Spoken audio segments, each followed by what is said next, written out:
துபாயில் இந்த வேலைக்கு மாதம் 7 லட்சம் சம்பளமா என வாயை பிளக்க வைத்து சம்பளம் உட்பட பல சலுகைகள் வழங்குவதாக அறிவிப்பு ஒன்று வெளியாகி இருக்கிறது. துபாயை தலைமையிடமாக கொண்டு செயல்படும் ராயல் மைசன் என்ற தனியார் வேலைவாய்ப்பு ஆட்சேர்ப்பு நிறுவனம் ஒன்று பெரும் செல்வந்தர்களுக்காக துபாய் மற்றும் அபுதாபியில் பணியாற்ற முழு நேர ஹவுசிங் மேனேஜர்கள் தேவைப்படுவதாக அறிவித்துள்ளது.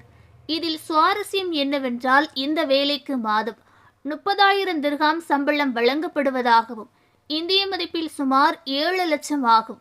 பொதுவாக வேலை வாய்ப்புகளுக்காக நிறுவனங்கள் வெளியிடும் விளம்பரங்கள் பெரிதும் பேசப்படாது. ஆனால் சம்பளம் அதிகமாக இருந்தால் பல நபர்களை சென்றடையும். அப்படித்தான் இந்த வேலை வாய்ப்புக்கு 7 லட்சம் சம்பளம் வழங்கப்படுவதாக வெளிவந்திருக்கும் தகவல் தற்போது சமூக வலைதளங்களில் வைரலாக வருகிறது. பலர் தங்களுடைய தற்போதைய வேலை வாய்ப்பை விட்டுவிட்டு இந்த வேலைக்கு விண்ணப்பிக்க தயாராகி வருவதாக நகைச்சுவையாக கமெண்ட் செய்து வருகிறார்கள். ராயல் மைசன் நிறுவனம் வெளியிட்டுள்ள வேலைவாய்ப்பு வீடியோவில், வேலை வாய்ப்பிற்காக முழு நேர ஹவுசிங் மேனேஜர்கள் தேவை. துபாய் மற்றும் அபுதாபியில் உள்ள விஐபிகளுக்கு 2 மேனேஜர்கள் தேவை. மாத சம்பளம் 30,000 திர்ஹாம் என்று இன்ஸ்டாகிராமில் பகிர்ந்துள்ளார்கள். அதோடு அந்த பதிவில் டிஸ்கிரிப்ஷனிலும் பெரிதாக எழுதப்பட்டிருந்தது, இந்த வேலை வாய்ப்பில் இணைபவர்களுக்கு ஆண்டுக்கு 84 லட்சம் வரை வருமானம் கிடைக்கும் என்றும், எங்களுடைய குழுவில் சேர திறமையான மற்றும் அர்ப்பணிப்புள்ள மேனேஜர்கள் தேவை.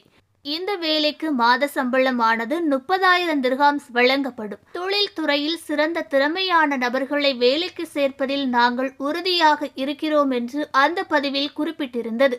மேலும் மேனேஜராக தேர்ந்தெடுக்கப்படும் நபர்கள் வீட்டின் அன்றாட நடவடிக்கைகளை கவனிக்க வேண்டும், பணியாளர்களை நிர்வகிக்க வேண்டும், பராமரிப்பு பணிகளை ஒருங்கிணைக்க வேண்டும், வீட்டு பட்ஜெட்களை திறம்பட கையாள வேண்டும்.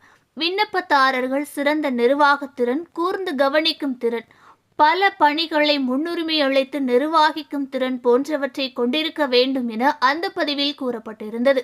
இந்த வேலைக்கு சம்பளம் அதிகமாக இருப்பதால் இந்த வேலை வாய்ப்புக்காக பலரும் தங்களுடைய விண்ணப்பங்களை அனுப்பியுள்ள நிலையில் அதிகளவிலான விண்ணப்பங்களை நிர்வகித்து வருவதால் அழைப்பு விடுக்காமல் விண்ணப்பிக்குமாறு அவர்கள் கேட்டுக்கொண்டுள்ளார்கள்.